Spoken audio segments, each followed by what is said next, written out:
Salve, salve, senhoras e senhores, meninos e meninas, garotos e garotas, jovens discentes, professor Luciano, Geografia, e hoje vamos estar discutindo a Ásia, o continente asiático e a sua economia. Vamos ponderar sobre a exploração mineral e energética. Vamos estar discutindo sobre os recursos minerais, os recursos energéticos e vamos estar fazendo alguns exercícios para fixação do conhecimento. Não vamos nos abrir mão de entender o que? A Ásia é um continente grande, extenso e produz muitos recursos minerais, produz muitos recursos energéticos, mas também é um grande consumidor de recursos minerais, de recursos energéticos, dada a informação de que a China lá está presente, a Índia lá está presente,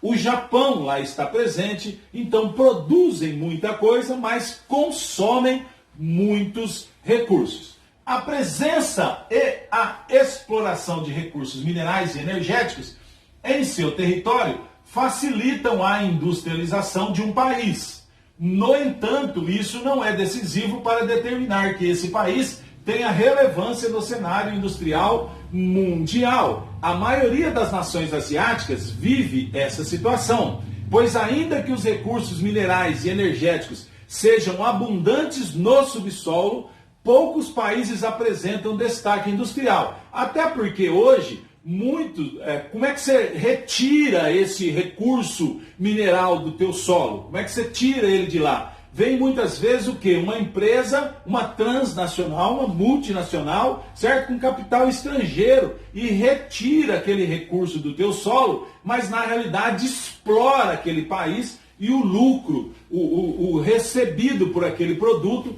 vai para a sede dessa transnacional. Bem, aqui só mostrando algumas formas que acontecem na Ásia para a produção de recursos energéticos, ainda dentro desse contexto, mostrando megacidades nesta foto, ou seja, grandes consumidores desses recursos, muitas vezes produzidos por lá e muitas vezes importados de outros continentes.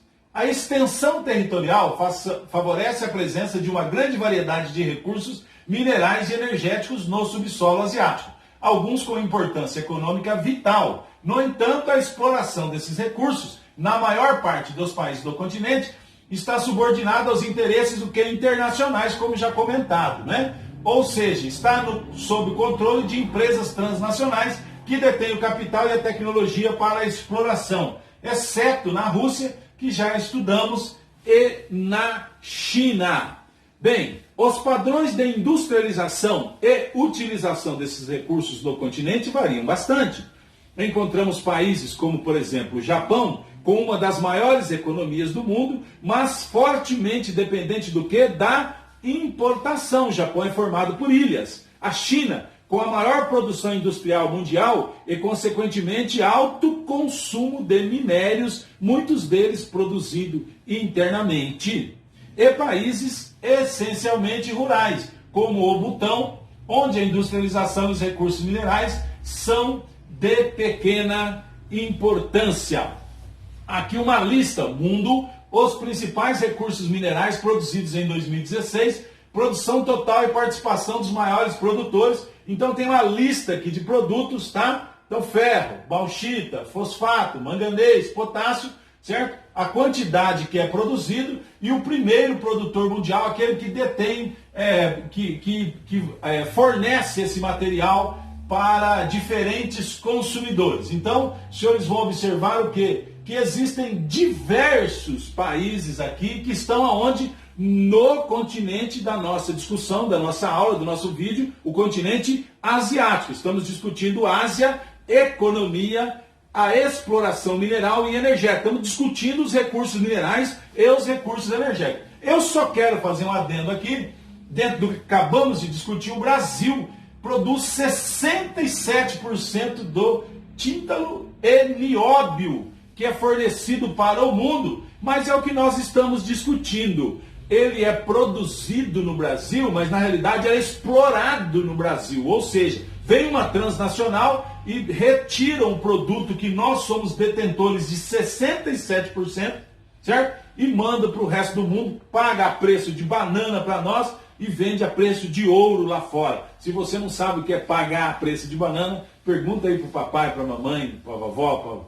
vovô, para a titia. Antigamente se usava esse termo, paga pouquinho para nós e vende a preço caro lá fora.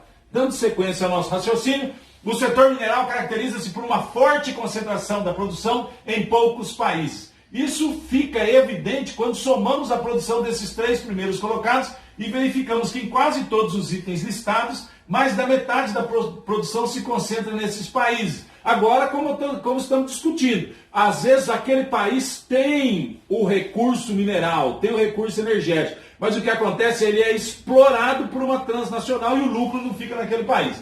Parte do território da Rússia se localiza na Ásia, a outra parte fica na Europa. E algumas das suas explorações minerais são feitas nesse continente. Embora a tabela não permita perceber isso. O país aparece apontado na tabela, mas já foi estudado no conjunto de países desenvolvidos. Filipinas, Indonésia, Mianmar e Cazaquistão só aparecem na tabela uma vez, mas a mineração é uma atividade econômica relativamente importante na formação do PIB destes países. Alguns países se destacam largamente no setor da produção mineral, fato indicado pelo número de vezes que aparecem na tabela. A China, único país asiático com amplo destaque no setor, aparece 13 vezes entre os primeiros produtores mundiais. Só não vamos esquecer do seguinte, a China produz muita coisa, mas ele é o país mais populoso do mundo. Então ele também consome muita coisa.